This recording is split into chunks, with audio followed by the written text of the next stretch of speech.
The next second, the door flew open and Annie was dragged inside. When she woke up again, she found herself imprisoned in a maze. The only clue was a cube-shaped puzzle resembling the labyrinth itself. As Annie tried to solve the puzzles on the cube, food suddenly appeared in one of the rooms. When she solved the second side of the puzzle, a bed materialized before her eyes. Annie now understood. She was trapped in a cruel game. Only by continuously solving puzzles could she survive. But as the puzzles grew increasingly difficult, the supplies she received dwindled. To stay alive, she even resorted to drinking water from the toilet. Then one day, she heard someone crying. Following the sound, she found a room with a door code posted on it. When she opened the door, she saw another girl who was also trapped there. But then the girl pulled out a knife she'd been hiding. The captor had told her that if she killed Annie, she could go free. Terrified, Annie slammed the door shut and huddled in a corner, trembling. No matter how much the girl pleaded, she didn't dare open the door again. Days passed until no sound came from the room anymore. Years later, a girl woke up in a hospital bed,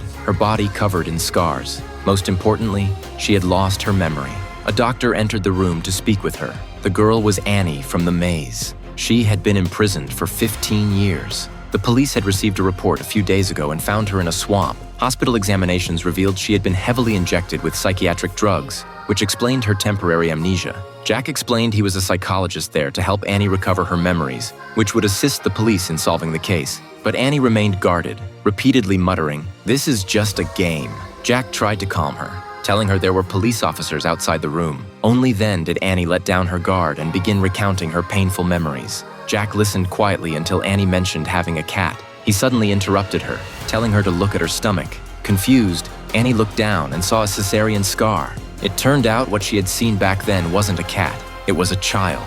So the question remained, where did the child go?